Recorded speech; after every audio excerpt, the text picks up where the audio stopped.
Bom dia, irmãos. Tudo bem? Quero começar hoje com a pergunta: quem já sofreu frustração na vida? Ninguém, né? Quem é que já fez um plano na vida e deu errado? E ainda você ficou se culpando, né? Acho que ninguém também. Né? Quem é que imaginou uma coisa que ia acontecer de bom e no final foi uma tragédia? Né? Acho que todos nós passamos por isso, porque isso faz parte da vida.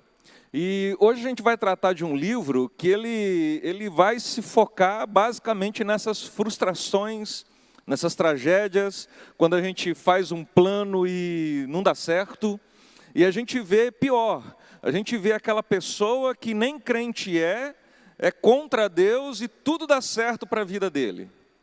Aí você fica ainda igual o salmista, né, se comparando lá assim. Por que que o perverso ele tem prosperidade e eu não?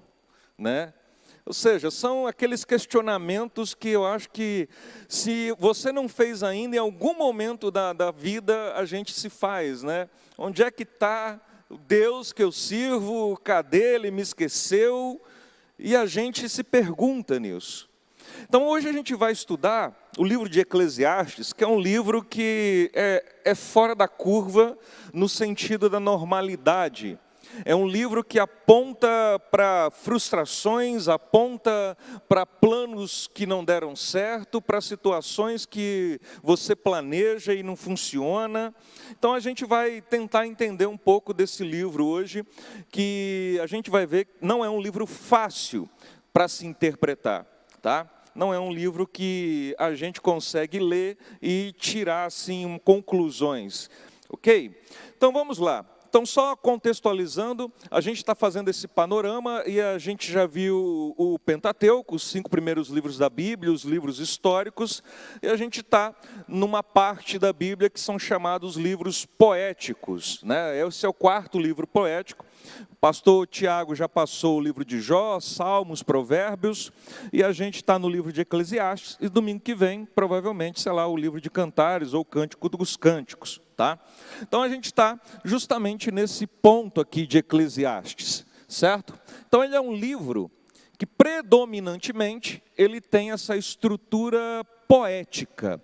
Não é no único estilo literário que você vai encontrar nesse livro. Ele traz outros estilos, mas de maneira predominante ele é um estilo poético. E aí, o comentarista bíblico, Walker, ele traz o seguinte: Walter, ele fala assim: nenhum livro da Bíblia é tão difamado, mal interpretado quanto Eclesiastes, no Antigo Testamento. A avaliação mais frequente do livro se resume a termos negativos, como nihilista, pessimista, fatalista, cético, cínico, materialista, experimental e assim por diante.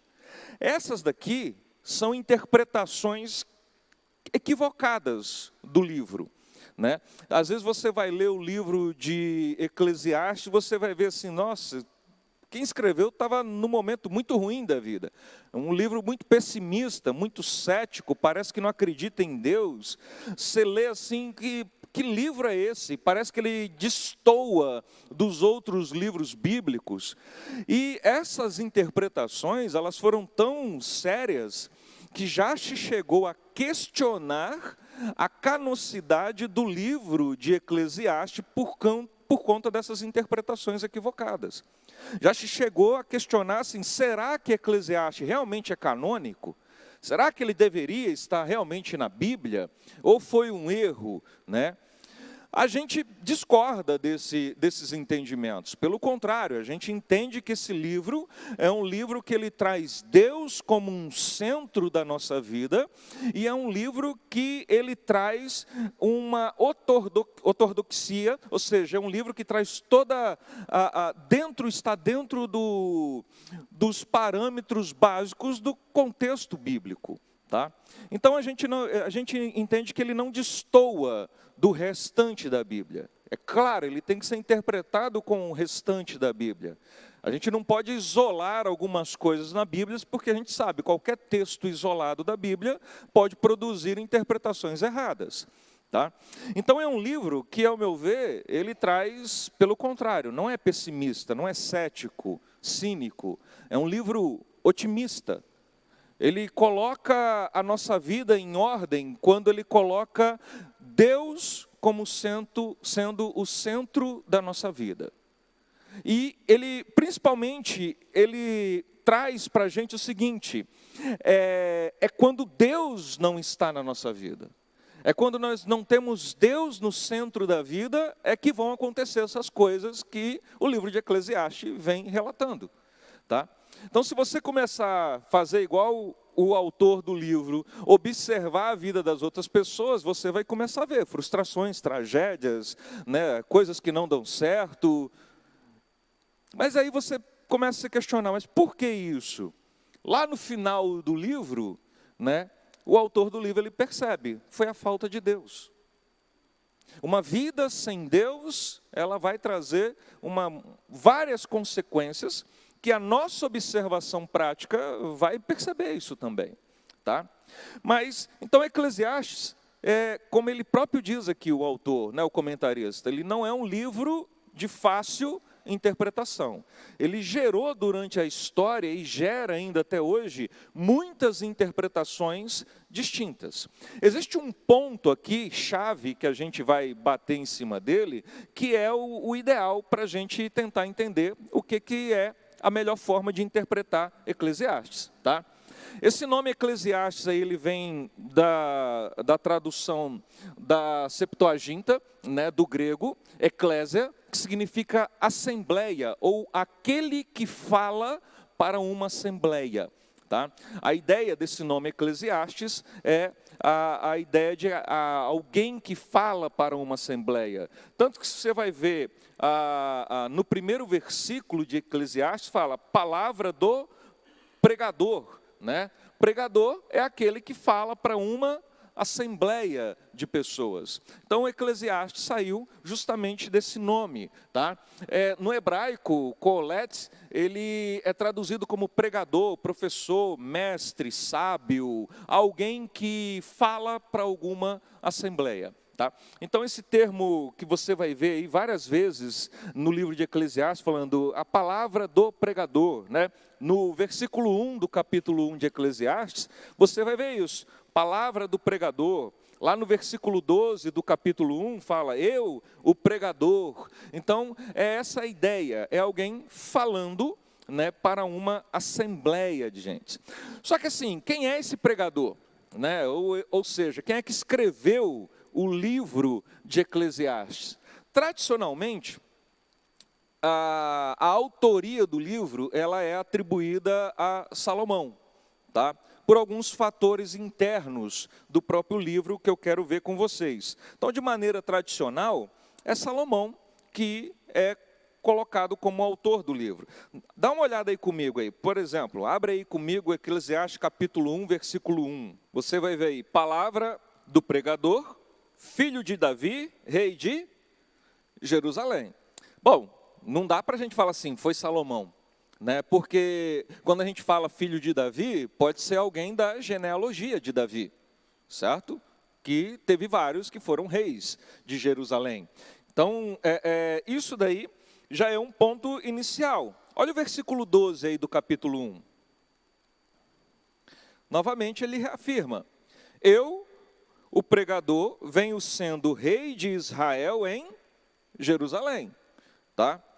Só que olha o versículo 16 desse capítulo 1. Ele fala assim, o próprio pregador falando com ele mesmo. Tá? Versículo 16, capítulo 1. Eis que me engrandeci e sobrepujei em sabedoria a todos que antes de mim existiram em Jerusalém. Com efeito, o meu coração tem tido larga experiência de sabedoria e de conhecimento. Ele já começa a falar o que aqui dele? Que ele teve mais sabedoria do que os outros em Jerusalém. No capítulo 2, lá no versículo 9, ele novamente fala isso. Tá? Capítulo 2, versículo 9, ele coloca, engrandeci-me e sobrepujei a todos que viveram antes de mim em Jerusalém. Perseverou também comigo a sabedoria. Então veja que são indícios de qual personagem bíblico que você lembra, né, que era rei de Jerusalém, filho de Davi, que teve mais sabedoria que todos, né? A gente é levado a pensar em Salomão. Se a gente for lá no último capítulo, capítulo 12, versículo 9, ele vai dar uma outra pista de quem foi esse autor do livro de Eclesiastes. Fala aí, o pregador, além de sábio, ainda ensinou ao povo conhecimento, e atentando e esquadrinhando, compôs muitos provérbios.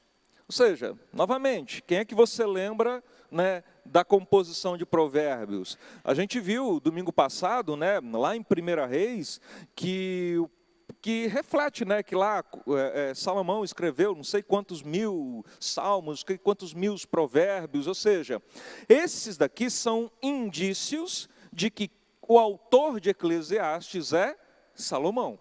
Tá? Mas dá para a gente bater o martelo e falar assim, foi com certeza Salomão? Não dá. Veja que foram indícios, né? Por quê? Tiveram outros reis de Jerusalém, talvez essa sabedoria que esteja falando não se refira à sabedoria efetivamente lá de Salomão, mas esses elementos me parece que é muito provável que quem escreveu esse livro foi realmente Salomão. Tá? E tem um outro detalhe, pregador também é algo que a gente pode colocar a Salomão, porque se você for olhar, como eu falei aqui, que essa palavra pregador, ela se refere àquela pessoa que está falando para uma assembleia, Salomão também fazia isso. A ideia de pregador significa o quê? Congregar com pessoas para ensinar, tá? Então, Salomão também teve essa situação. Quer ver? Abra comigo aí no livro de 1 Reis, no capítulo 8. Existia para Salomão essa situação dele congregar com o seu povo e ele falar para o seu povo. Tá? Então olha o versículo 1 aí. Congregou Salomão os anciãos de Israel, todos os cabeças das tribos, os príncipes das famílias dos israelitas diante de si em Jerusalém, para fazer subir a arca da aliança do Senhor, a cidade de Davi, que é Sião, para o templo. Todos os homens de Israel se congregaram junto ao rei Salomão na ocasião da festa, no mês de Etanim, que é o 10º. Aí lá no versículo 12 do capítulo 8, tá? Ele fala o quê? Então disse Salomão, ou seja, Salomão começa a falar para essa congregação, para esse povo. Tá? Então você vê que Salomão, ele também tinha essa função de pregador. Aquele que fala para uma congregação, para uma assembleia. É um fato também que a gente atribui a Salomão. Ou seja, o que corrobora mais ainda a ideia tradicional de que Salomão escreveu Eclesiastes. Tá? Então, sempre lembrando, essa é a ideia tradicional, entre os comentaristas, estudiosos, existe aí algumas divergências, mas essa é a ideia e, sinceramente, esses elementos aqui internos aos livros de Eclesiastes, corroborado com o restante da Bíblia, me parece ser muito provável que Salomão seja o efetivo autor disso daqui, tá? Desse livro. Ok? Um termo muito usado no livro de Eclesiastes é vaidade. Tá? Você já encontra aí no versículo 2 do capítulo 1, né, vaidade ao cubo, na verdade, né, vaidade de vaidades. Tá? Diz o pregador, vaidades, tudo é vaidade. Ou seja, é um termo muito utilizado. A questão que, para a gente do português, é uma palavra que, sinceramente, não existe um equivalente para a nossa língua portuguesa. Essa palavra hebraica, que é traduzida para a nossa Bíblia como vaidade, ela não tem, efetivamente, uma palavra no nosso português que consiga expressar o que é. Tá? Igual, por exemplo, deixa eu dar um exemplo. Nós temos no nosso português uma palavra saudade, não é? Todo mundo entende o que é saudade. Na língua inglesa não existe nada no inglês que tenha equivalente como saudade no português. Eles têm uma expressão que se parece, que dá a entender isso daí. Mas eles não têm uma palavra, né? Então essa palavra vaidade, ela pode ser traduzida de várias formas, né? Ela pode ter várias traduções: absurdo, frustração, futilidade, ausência de sentido, vazio, vapor, tá? Talvez para o português a palavra que mais se parece com a do grego seria vapor. É algo passageiro. Você está vendo, daqui a pouco passa, você não vê mais, tá? Talvez a vida é como um vapor. Tudo que a gente faz na nossa vida é extremamente passageiro, né? Se a gente for pensar nisso, o nosso trabalho, tudo que a gente faz na vida é algo extremamente passageiro, tá? É como a ideia do vapor, né? Você está vendo, daqui a pouco, segundos depois, ele desaparece, certo? Mas a nossa Bíblia, tradicionalmente, ela também coloca essa palavra vaidade, que dá esse sentido de algo passageiro, né? É algo que naquele momento talvez faz um sentido muito grande para você, mas depois você descobre que aquilo não era aquilo tudo que você pensava, tá? Então essa palavra vaidade, ela está nesse sentido de algo que passa, né? Algo que torna a vida às vezes sem sentido, uma ausência de sentido em algumas coisas que a gente faz. Então a gente vai encontrar muito do pregador falando sobre essa vaidade. E não é apenas vaidade, né? Ele coloca essa vaidade sobre vaidades. Ou seja, é algo muito sem sentido. É algo extremamente, né, vapor, no sentido de que acaba muito rápido, tá? E a gente sabe que a nossa vida é passageira, né? Se a gente for olhar para a eternidade e comparar com a nossa vida é um estalo de dedos. É uma vaidade. Mas o que faz sentido e o que traz sentido para a nossa vida? É isso que o autor do Eclesiastes vem, né?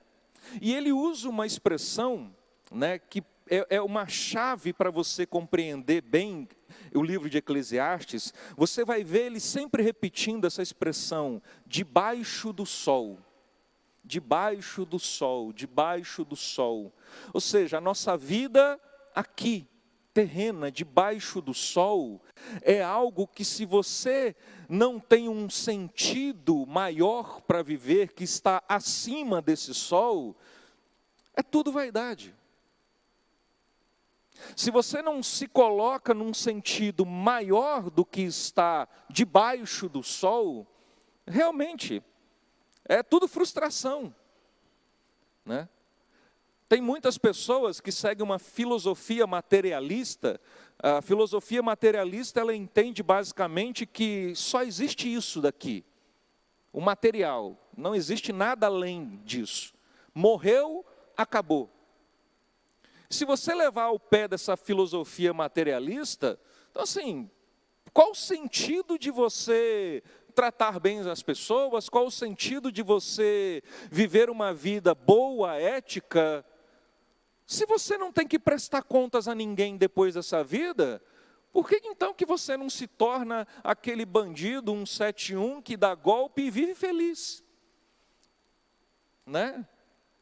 Porque para muita gente o sentido da vida é a felicidade. Só que a felicidade também é uma vaidade, é um vapor. Você é feliz 100% da sua vida?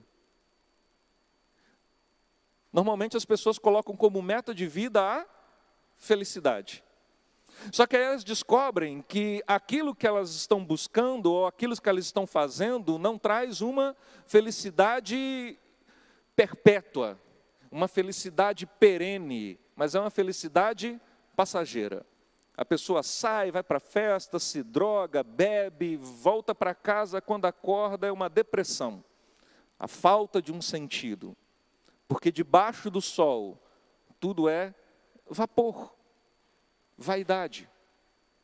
Então, esse é um elemento chave para a gente entender o livro de Eclesiastes. É essa vaidade, mas essa vaidade, esse vapor que está debaixo do sol. Se aquilo que você busca como sentido para a sua vida, ele está apenas debaixo do sol, deixa eu te dar uma notícia ruim, como o autor de Eclesiastes fala. É tudo vapor, vaidade, vai passar e você vai se frustrar. Então a ideia do livro de Eclesiastes é essa, meu amigo, se você está mirando só no que essa terra te dá, né, você vai se frustrar.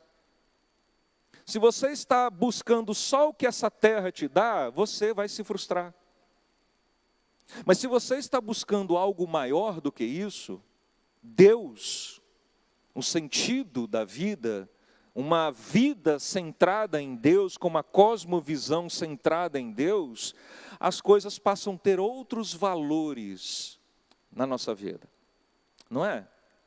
Então, quando a gente começa a ser cristão, a gente começa a ver isso na nossa vida. A gente começa a perceber que certas coisas que a gente dava valores anteriormente, passam às vezes não ter mais um valor tão grande quanto a gente tem agora, né? Paulo percebeu isso. Paulo percebeu que muita coisa do que ele fez era esterco. Não tinha mais um sentido, né? Que muita coisa do que ele fez na vida, qual o sentido? E Eclesiastes ele vai bater justamente nisso. Ele vai talvez botar a gente nessa meditação da nossa vida, assim, será que o que eu estou fazendo realmente merece esse valor todo que eu estou dando? Ou isso vai me levar para onde? Né? Essa é a ideia de Eclesiastes. Isso é a vaidade da nossa vida debaixo do sol. Debaixo do sol. Tá? Se a gente pode colocar um esboço, e aqui eu peguei um esboço bem simples para a gente tentar ver o que trata Eclesiastes, é basicamente o seguinte: a gente tem uma tese que tudo é vaidade, que é o que o versículo 2 aqui, ele está dizendo, é vaidade de vaidade, diz o pregador, vaidades de vaidade, tudo é vaidade. Essa é a tese que ele levanta. E aí ele começa, para provar essa tese, ele começa a usar da observação, né, e da experimentação na vida dos outros. Então ele passa ali do capítulo 1 até o capítulo 6, né, observando e experimentando a vida das pessoas, para provar que tudo debaixo do sol é uma vida vã, é vaidade. E aí ele faz um conselho lá no final do livro. E esse conselho que é o que a gente precisa ter em mente também na hora de ler Eclesiastes. Tá? Qual o conselho que ele dá? De tudo que ele viu, de tudo que ele experimentou, né? De tudo que ele ouviu, o melhor conselho que ele tem é o quê?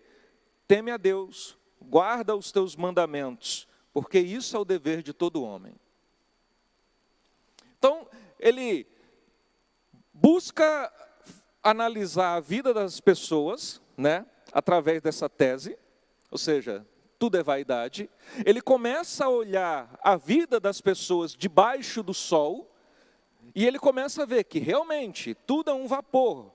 O que você faz vai te gerar frustrações, o seu trabalho só te gera cansaço, a sua vida só traz problemas, os problemas são inevitáveis, as frustrações são inevitáveis, você não tem controle sobre isso. E no final ele resume assim, olha, a única coisa que a gente pode fazer é temer a Deus e guardar os seus mandamentos. Né? Essa é a única coisa que a gente pode fazer, porque é isso que é o dever de nós, como cristãos, devemos fazer. Então, essa é a essência do livro de Eclesiastes. Tá? Ele coloca essa tese, tudo é vaidade, a vida é vã, e no final ele traz um conselho. Debaixo do sol, você vai ter frustrações. Pode ter alegrias também. Tá? Mas, o ideal e o principal é temer a Deus. Tá? Angélica. Fabiano, Paulo fala aqui em 1 Coríntios 15, 19, também resume bem isso que você falou, que é o resumo do livro. Se a nossa esperança em Cristo se limita apenas a esta vida, ou seja, debaixo do sol, somos os mais infelizes ou mais miseráveis de todos os homens. Essa aqui é uma diretíssima para os cristãos, né? Nós temos Cristo e achamos que tudo que Cristo nos pode dar, a esperança nossa em Cristo, se limita às coisas debaixo do sol. Exatamente. E aí trazendo, né, uma coisa que eu me lembrei aqui agora, trazendo o seguinte, existem algumas vertentes religiosas, né, evangélicas, que elas estão pautadas a te dar a felicidade debaixo do sol. Essa é a promessa de vida que eles trazem. Né? Não, a prosperidade, você foca na prosperidade. Não, se você fizer isso, você vai ser o mais próspero desse mundo. Né? Não sei se vocês já viram essas promessas envolvendo a religião. Tá? De que se você for a Cristo, você vai ser o homem mais feliz desse planeta. É claro, isso existe uma verdade, mas só que eles prometem isso para onde? Só para aqui. Né? A promessa é só para aqui. Eu me lembrei agora de uma fala do Augusto Nicodemos. Ele estava assistindo de madrugada uma TV, essas igrejas de TV de madrugada, aí tinha lá a fila da bênção, né? O pessoal contando a bênção. Ah, que Deus tirou a dor nas costas, ah, que Deus fez isso. Aí chegou uma senhora na fila e falou assim, hoje Jesus me salvou. Aí o pastor virou e falou assim, tá, irmã, mas qual a bênção?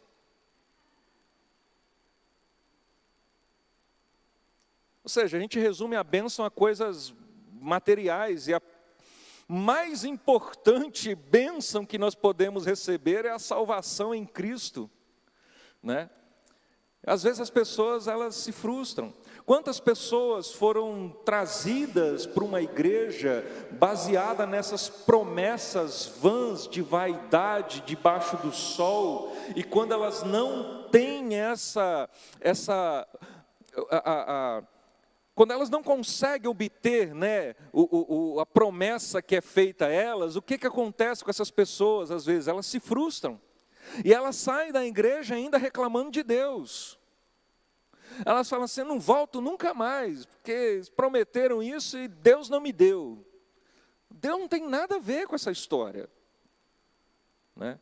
E a gente vê isso. E o livro de Eclesiastes, ele vai trabalhar muito em cima dessa ideia. Tá?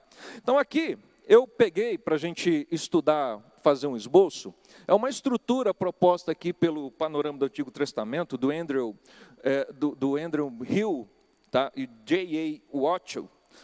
Watton. Eles trazem uma proposta de estrutura para a gente aqui. Tá? 8 pontos que eles vão trazer de como a gente deveria analisar e entender aqui o livro de Eclesiastes. Então, o primeiro ponto que eles colocam é o seguinte: nada debaixo do sol pode dar sentido à vida. Tá? É o que a gente vê ali no 2º versículo. É vaidade de vaidade, diz o pregador, vaidade de vaidades, tudo é vaidade. Aí o versículo 3.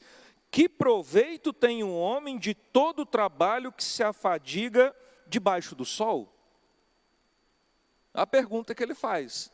Né? Que proveito a gente tem de tudo aquilo que a gente faz debaixo do sol? Então, primeiro ponto que a gente tem que entender, né? Tudo debaixo do sol, essa é a primeira coisa que o pregador faz aqui para a gente. Tudo debaixo do sol não consegue te dar um sentido para a sua vida. E ele faz isso mediante essa pergunta para a gente meditar, né? Que proveito tem a gente trabalhar, se afadigar debaixo do sol? Se no final o nosso destino é o mesmo de qualquer outra pessoa, a morte. Né? Então, para que fazer essas coisas? Certo? Então ele coloca num primeiro momento isso daí. O que pode, debaixo do sol, te dar sentido à vida? Tá? Tem muita gente que busca sentido e coloca sentido em várias coisas. Né? E coisas até Se você pensasse em coisas até nobres, tem muita gente que coloca o sentido na vida nos seus filhos. A minha vida agora é viver pelos meus filhos. Aí o seu filho se torna um bandido. Não estou falando que vai se tornar, tá? Deus me livre. Mas a gente vê isso daí, tá? Eu trabalho numa vara criminal que eu vejo pais e mães direto lá na porta, pais e mães honestos, direto lá na porta, frustrados, decepcionados, magoados com o caminho que o filho escolheu. Então, às vezes a gente coloca a nossa... Não estou dizendo que não é errado, né, fazer isso, mas o errado é o excesso. A gente colocar coisas dessa vida demais para dar um sentido. E a gente sabe, o vazio sempre vai existir. A frustração sempre vai aparecer. E esse é um problema do ser humano, né? É um problema nosso. Buscar sentidos para a nossa vida. No trabalho, né? Tem gente que vive trabalhando 24 horas, tem gente que vive descansando 24 horas, né? Ou seja, sentidos para a vida, de tudo, tá? E aí ele diz o seguinte, do capítulo 2 aí em diante, né, do versículo 18 até o capítulo 3, ele coloca assim: embora nada possa satisfazer, não é necessário adotar uma posição pessimista em relação à vida. Então a gente tem que fazer o quê? Desfrutar a vida pelo que ela é, uma dádiva de Deus. A gente sabe que a gente vai se frustrar. Na verdade, a gente já passou por frustrações, né, nessa vida. A gente já passou por certas situações que nos deixaram infelizes, magoados, tristes, deprimidos. Faz parte da vida, tá? Agora, por causa disso, a gente tem que adotar uma posição pessimista para se viver? Eu particularmente, devo confessar a vocês, eu sou muito assim. Eu sou muito pessimista, tá? Eu tenho essa... A Angélica sabe que a Angélica é a que me põe, é a esposa abençoada que me põe nos trilhos novamente, tá? Ela é o pregador lá de casa. Não, e Deus, onde é que está? Aí a ficha cai e eu volto a pensar, né, novamente como uma pessoa acima do sol, vamos assim colocar, tá? Mas eu, particularmente, eu tenho essa tendência de ser pessimista nas coisas que eu faço, porque eu penso debaixo do sol. E tem que ter alguém, né, no meu caso, graças a Deus, Angélica, para me dar um tapa, bota de volta no lugar, fala assim, não é assim. A vida é uma dádiva de Deus. Ah, mas e os sofrimentos? Né? Quem esteve aqui no estudo do livro de Jó, sabe que os sofrimentos virão. E Jó sofreu sendo uma pessoa reta, justa diante de Deus. Porque Deus permitiu o sofrimento, para que ele pudesse crescer na vida dele também, né? Então, as frustrações, sofrimentos vêm. A questão é, vou sofrer, não quero nem começar a fazer isso então. Vai dar errado, tudo dá errado, né? E a vida não é assim. Isso é a nossa vida debaixo do sol. Mas quando a gente entende que essa vida é uma dádiva de Deus e vivemos para Deus e em Deus, porque nele existimos e nele nos movemos, é aí que a gente começa a ver que o nosso pessimismo também é uma vaidade, é um vapor, que a gente precisa calibrar novamente os sentidos da vida conforme a palavra de Deus. Então você vai ver aí, né, ele falando várias coisas sobre essa questão do que é essa vaidade, tá? Mas olha só, eu queria chamar a atenção nesse ponto. Abra aí comigo em Eclesiastes, capítulo 3, lá no versículo 11. Tudo fez Deus formoso no seu devido tempo. Também pôs a eternidade no coração do homem, sem que este possa descobrir as obras que Deus fez desde o princípio até o fim. Olha o versículo 14. Sei que tudo quanto Deus faz durará eternamente. Nada se lhe pode acrescentar nem lhe tirar. Isto Deus faz para que os homens temam diante dele. Ou seja, ele traz a tese, a vida é vã. Mas ele começa a colocar assim, mas Deus colocou no nosso coração a eternidade. Para a gente pensar o quê? Olha, além daqui tem mais. A gente não adota essa filosofia materialista de acabou tudo aqui. Não, além daqui tem mais. Então eu sei que o que eu estou vivendo aqui é passageiro, pode ter sofrimento, terá sofrimento, frustrações, desespero, mas a eternidade Deus fez.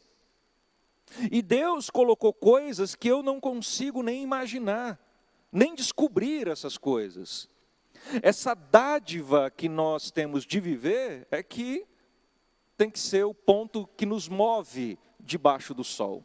Lembrando que isso é um vapor, né? Que isso passará muito breve. Essa vida passará muito breve. A eternidade em Cristo será algo que nós não conseguimos nem imaginar, nem pensar, né?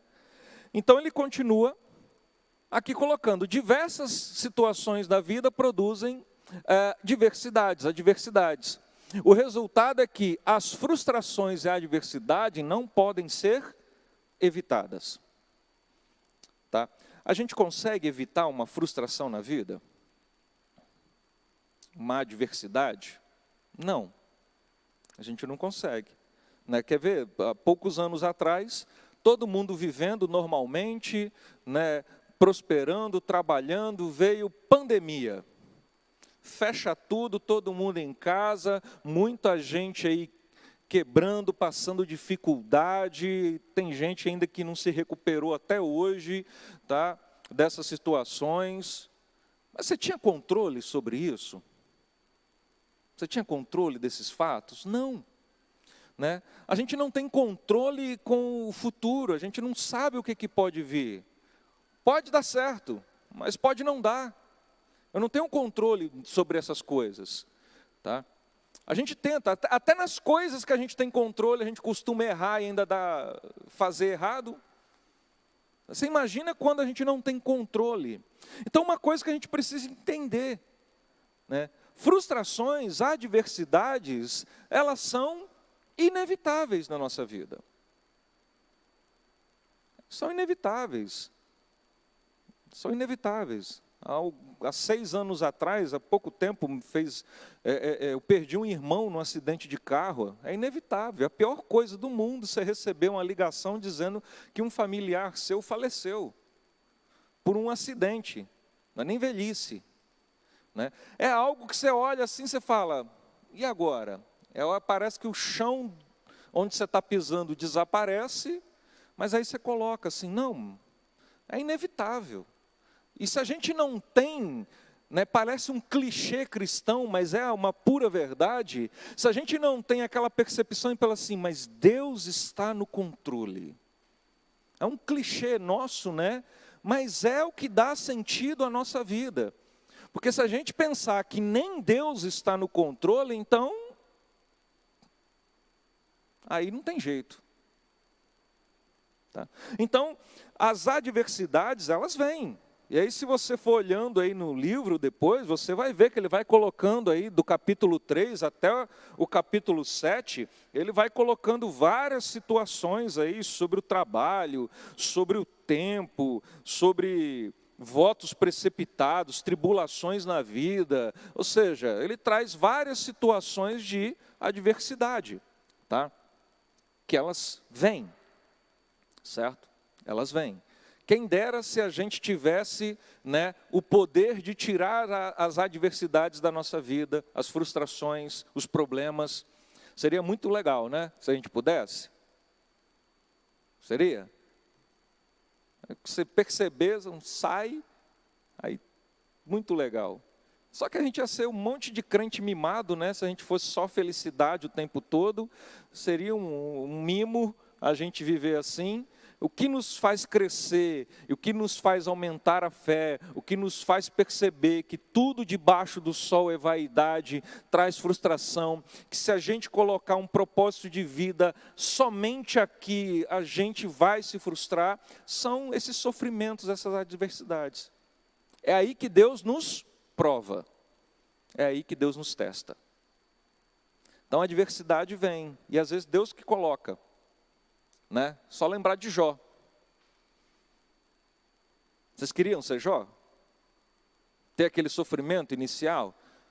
Né? Eu queria ser Jó, mas na parte depois toda. Lá no final, né? Restabelecido, ricão, beleza. Mas para chegar lá, a gente sabe que ele sofreu para caramba. E teve que reajustar ainda alguns pensamentos que ele tinha. Tá? Outro ponto, não devemos tentar evitar adversidades, como a gente está falando, pois elas provêm de Deus para um proveito útil. A gente tenta, de qualquer jeito, evitar uma adversidade, não é? A gente tenta, a gente faz tudo, a gente se planeja para tentar não ter esse risco. Né? Você vê, por exemplo, a mãe quando libera o filho para ir em algum lugar. Não, leva o casaco, leva isso, leva aquilo, você me liga de 10 em 10 minutos. Ou seja, isso é o plano da mãe para evitar que aconteça com o filho alguma adversidade. Não é? A minha mãe me fala até hoje, leva casaco, vai fazer frio. Não esqueceu, né? Toma cuidado. E quando a mãe fala para você não ir, não vá, porque vai dar ruim, tá? Mãe tem um sexto sentido que, quando ela falou, já deu ruim. Então é assim. Só que a gente faz esses planos, mas no final a gente não está no controle dessas coisas. Tá? E às vezes a adversidade, ela serve para realmente nos colocar em algo melhor que estava antes. É algo que às vezes Deus coloca na nossa vida para nos colocar em algo melhor do que a gente estava antes. Né? O principal exemplo disso daí, novamente, o livro de Jó. Né? Jó foi colocado numa adversidade tremenda para ele perceber que ele só conhecia Deus de ouvir. Mas agora ele conhecia Deus de verdade. Então, as adversidades, elas podem prover de Deus. Tá? Para que a gente tenha um proveito nisso. Um proveito nisso. Se a gente tiver uma visão pessimista, aí você, mais uma vez, deu ruim. Não. Aí você vira para Deus assim, por que Deus? De novo, comigo. Só que é Deus às vezes testando a gente, para a gente seguir por um caminho melhor. Tá? E a gente precisa entender, certo? Outro ponto, os capítulos 8 e 9, eles vão abordar o ajuste de expectativas nesse mundo. Ou seja, a gente faz planos da vida, não é? Mas uma coisa assim, os nossos planos eles têm que se ajustando de acordo com a gente vai percebendo as expectativas desse mundo. Tá? Então assim, abre aí comigo no capítulo 8. Você vai ver no capítulo 8 ele colocando várias vezes aquela expressãozinha, debaixo do sol, debaixo do sol. Mas olha o versículo 5 aí. Quem guarda o mandamento não experimenta nenhum mal. O coração do sábio conhece o tempo e o modo. Tá? Só que assim, a gente consegue prever todas as coisas. Quem guarda o mandamento, ele está dizendo, não experimenta nenhum mal. Mas isso é sempre.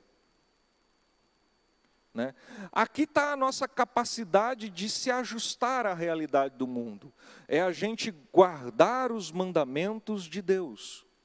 Novamente, a gente, né, e aí vem um livro de Provérbios que nos ensina isso. Provérbios, ele traz o que para a gente? Né? Provérbios, ele traz, se você fizer tal coisa, você vai receber tal coisa. Se você fizer tal coisa ruim, você vai receber uma coisa ruim. Não é assim que ele traz? Ou seja, ele traz um mandamento que traz uma retribuição boa e traz algo que vai dar ruim. Então, se a gente, na medida do possível, seguir esses mandamentos de Deus, a gente consegue se ajustando nessa realidade que o mundo traz, que é péssima. Se a gente conseguir ir aplicando os mandamentos de Deus na nossa vida, a gente vai se ajustando a esse pensamento que o mundo traz, a essa frustração e a essa falta de sentido que o mundo não pode preencher. Então, fazer as coisas que Deus nos manda, aplicar isso nas nossas vidas, tá? É se ajustar. Então, às vezes a gente está em conflitos éticos, né? Será que eu devo fazer isso ou não devo fazer? Será que eu faço tal coisa ou eu não faço tal coisa? Aconteceu algo no trabalho, eu não sei qual atitude que eu tomo. Ou seja, a vida vai te colocando em certas encruzilhadas para você decidir. E o que você tem que fazer para se ajustar? Seguir o mandamento de Deus, né? Então, ele vai dizendo assim que, por exemplo, ele fala aí no capítulo 8 da submissão ao rei, né? Se submeter a uma autoridade. Ele fala aí sobre desigualdades na vida, que são normais, mas o que faz a gente se ajustar nessa vida? É seguir os mandamentos de Deus, tá? E aí ele segue, né? Quais são os resultados da vida insensata? O que faz você seguir um plano errado? O que dá você seguir um plano errado? Vai dar certo? Não. Qual o resultado você acha de uma vida de um insensato? Não vai dar certo, tá? Olha aí comigo no capítulo 11. Tem 3 versículos, na verdade, que eu acho muito interessantes quando se fala dessa vida debaixo do sol. Mas ele traz aqui um conselho muito interessante para a gente. Capítulo 11, versículo 6, 7 e 8. Fala aí: semeia pela manhã a tua semente, e à tarde não repouses a mão, porque não sabes qual prosperará, se esta, se aquela, ou se ambas igualmente serão boas. Doce é a luz e agradável aos olhos ver o sol. Ainda que o homem viva muitos anos, regozije-se em todos eles. Contudo, deve lembrar-se que há dias de trevas, porque serão muitos. Tudo quanto sucede é vaidade, tá? No versículo 6 ele traz um conselho muito interessante para a gente. Ele fala assim: olha, você trabalha de manhã e trabalha à tarde, porque você não sabe qual vai dar certo. Você não tem essa ideia, né? Ele coloca aqui a figura de um agricultor que faz a plantação de manhã e planta à tarde. Que adianta você plantar amanhã, ficar à toa à tarde, esperando a da manhã nascer, a da manhã não nasce, e aí você vai se frustrar, né? No final das contas, ele está dizendo assim: trabalha, faz o que tem que ser feito. Faz o que tem que ser feito, faz o seu trabalho, vai dar certo ou não, Deus o sabe, né? E ele já coloca assim: na idade a gente vai passar por muitos dias terríveis. É uma realidade, certo? Mas a gente precisa o quê? Continuar. Senão a gente entra na depressão, né? A gente precisa continuar. Trabalha de manhã, semeia à tarde, faz o seu serviço, tá? Pode ser que um dê errado, pode ser que os dois dê certos. Então a gente precisa ir sempre se ajustando a isso. Olha o versículo 9.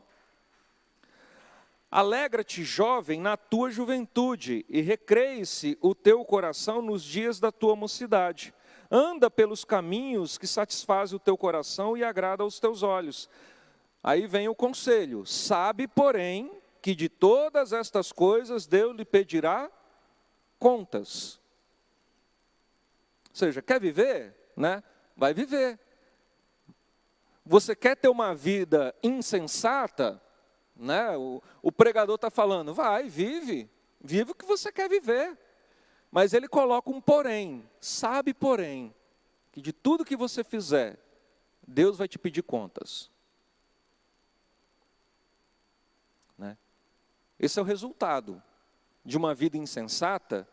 A vida insensata, na verdade, é aquela vida de uma pessoa que vive como se não tivesse que prestar contas a ninguém.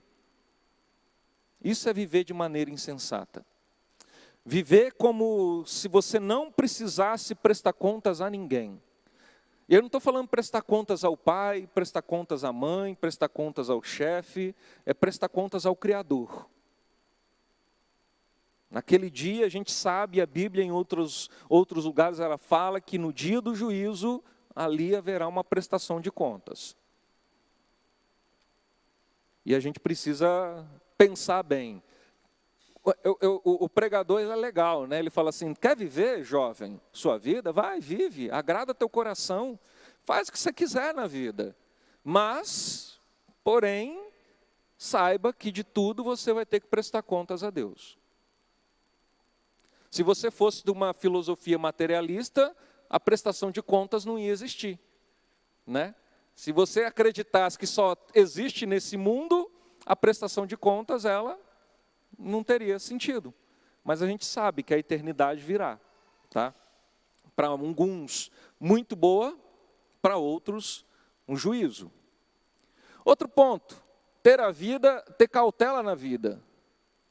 Tá? Na verdade era desse ponto aqui que eu estava falando no capítulo 11, acabei pulando um. Né? Ter cautela na vida, uma vida sem excesso, lembrar que somos responsáveis por nossas condutas e decisões. Era justamente aqui o versículo 11 que eu estava lendo, o versículo 9 do capítulo 11. Tá? A gente tem que lembrar o seguinte, você quer viver, você é livre para viver e fazer o que você quiser? Você é livre para viver e fazer o que você quiser? Sim ou não? Sim ou não? Sim. Se você quiser sair daqui, comprar uma arma e matar uma pessoa, você pode fazer isso? Pode. Tá? Pode. Só que você vai ter que responder por isso? Vai ter que responder. Saiba que você é livre para fazer o que você quiser. Mas você tem que responder pelos seus atos. Né? Você tem que responder pelos seus atos. E aí a gente vê que a resposta, é claro, aqui debaixo do sol você vai ter uma resposta, vai ter que pagar para a justiça do homicídio, só que depois você também tem uma prestação de contas com o Criador. Então, se você quer viver, tente levar uma vida equilibrada. Tá? Equilibrada. Equilíbrio é algo que a palavra sempre vai exigir, né, da gente. Equilíbrio nas coisas, certo? Nem ser preguiçoso demais, nem ser trabalhador demais. Faz o que é necessário, certo? Faz o que é necessário, tá? Não estou dizendo assim que o pessoal não tem que trabalhar, não. Mas também não tem que ficar igual o preguiçoso, né? Que vários provérbios vão dizer que o preguiçoso ele não enriquece por um motivo, ele não trabalha, né? Vai morrer de fome, tá? Então a gente tem que ter uma vida equilibrada. E o último ponto aqui, que é o centro da nossa visão, da nossa cosmovisão, tá? É o centro da nossa vida, é temer a Deus. Então lá no capítulo 12, o pregador ele vai fazer a conclusão de tudo o que ele vem falando até agora. Então vamos ver o capítulo 12 a partir do versículo 9. Então ele faz a conclusão de tudo que ele percebeu debaixo do sol, tá? De todas as frustrações, experiências que teve. Aí ele coloca, o pregador, além de sábio, ainda ensinou ao povo conhecimento e, atentando e esquadrinhando, compôs muitos provérbios. Procurou o pregador achar palavras agradáveis e escrever com retidão palavras de verdade. As palavras dos sábios são como aguilhões e como pregos bem fixados, sentenças coligidas, dadas por um único pastor. Demais, meu filho meu, atenta, não há limites para fazer livros, e muito estudar é enfado na carne. De tudo o que se tem ouvido, em suma teme a Deus e guarda os mandamentos, porque isto é o dever de todo homem. Porque Deus há de trazer a juízo todas as obras, até que estão escondidas, quer sejam boas, quer sejam más. Então esse é o resumo de tudo que ele percebeu na vida debaixo do sol. Ele percebeu o seguinte: a única coisa que vale a pena, que faz sentido, que não é vaidade, é temer a Deus e guardar os seus mandamentos. Pensando que você vai ter que prestar contas, eu vou ter que prestar contas no dia do juízo, das minhas obras. Quer elas sejam obras boas, quer elas sejam obras más. Tá? Então é o seguinte: debaixo do sol, sofreremos? Sim. Teremos frustrações? Sim. Seremos infelizes por alguns momentos? Sim. Seremos felizes? Vai dar certo? Sim. Como acontece com todo mundo. Tá? Mas a questão é, a sua vida, a minha vida, tem sido pautada numa vida em temor a Deus? O que nós fazemos é pautado no temor a Deus e seguir os mandamentos de Deus? O que nós fazemos é pensando em prestar contas disso a Deus na eternidade? Ou a gente se esquece, né, dessas questões? Às vezes a gente se esquece, eu me esqueço, né, de que algumas atitudes minhas eu tenho que prestar conta no futuro, na eternidade. Às vezes, quando eu estou fazendo algo, eu falo: caramba, não deveria ter feito isso, eu vou ter que prestar contas. Quando a gente já faz. Né? Então, qual é o sentido da nossa vida?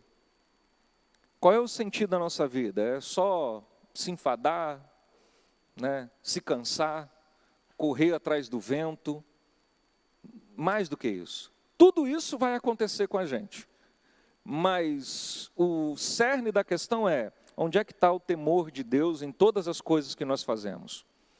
Onde é que está uma vida centrada em Deus em todas as coisas que nós fazemos? Esse é o ponto que o pregador de Eclesiastes ele vem trazer como um conselho para nós. Porque ele observou o seguinte: olha, todas as vidas de todo mundo vai dar algum problema. Tá? Normal. Mas onde é que a gente está, né, centrado, certo? Onde é que a gente está centrado? Aí o pregador aqui argumenta então que nada debaixo do sol dá sentido à vida. Mesmo atingindo certo nível de satisfação, a morte te espera no final. Frustração e adversidade são inevitáveis, e respostas aos enigmas da vida não são tão fáceis. Às vezes a pessoa ela pode se achar assim: não, mas eu estou satisfeito com a minha vida. Eu já consegui um patamar profissional, de família, tal, eu estou satisfeito com a minha vida. Mas aí o pregador vai te lembrar o quê? Mas a morte te espera no final. Entendeu? A morte vai te esperar no final, como todo mundo. Então tudo debaixo do sol vai te levar ao mesmo caminho de todos, praticamente, né? Ou seja, adversidades, infelicidades, uma vida difícil e por aí vai. E certas coisas da nossa vida, os enigmas, né, como o autor coloca, os enigmas da vida, eles não vão ser fáceis de responder. Né? Eu até complemento o que ele coloca: alguns enigmas da vida, eles são impossíveis de responder. Não tem resposta para algumas coisas que acontecem na nossa vida. Mas aí, novamente, a gente crê que Deus, Ele está no controle de tudo e que na eternidade isso tudo vai se adequar, se responder. Tá? Então, uma vida sem Deus, tudo é vaidade, é frustração, é vapor. Tá? Essa é uma vida sem Deus. É aquela hora assim que você é feliz, cara sorridente para todo mundo durante o dia, a hora que você chega na hora de dormir, a única vontade que a pessoa tem é de chorar. É uma vida de frustrações, certo? Agora, uma vida de temor e obediência a Deus é satisfação em Deus.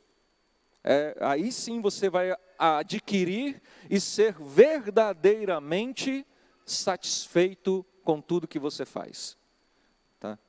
Então, a nossa vida, ela tem que buscar essa satisfação.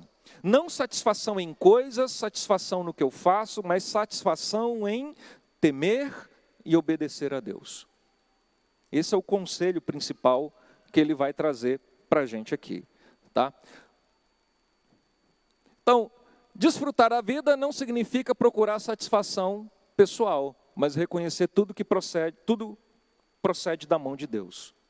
Então, a gente pode tentar, né, buscar, e esse é um caminho, a gente faz isso, todos nós fazemos isso, é buscar uma satisfação pessoal, seja uma satisfação profissional, uma satisfação de trabalho, de família, qualquer coisa. A gente busca sempre ter uma satisfação pessoal. Mas desfrutar a vida não é só isso, não é esse o sentido da vida, essa satisfação pessoal apenas.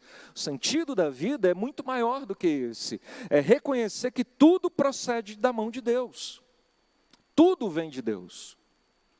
E é aí que a gente consegue se colocar, então, botar as coisas no eixo para conseguir continuar a viver. Amém? Vocês estão caladinhos, ninguém falou nada. Está tudo bem?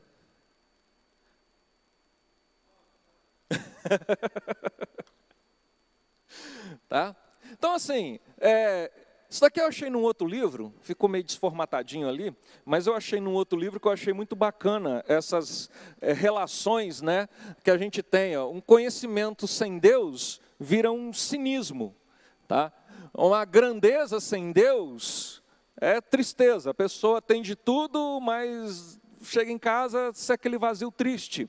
O prazer sem Deus é um desapontamento.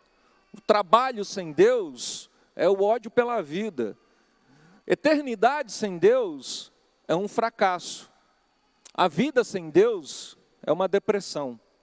A religião sem Deus é algo terrível. A riqueza sem Deus vai causar vários distúrbios. E uma existência sem Deus é frustração. E a sabedoria sem Deus só traz desespero, né?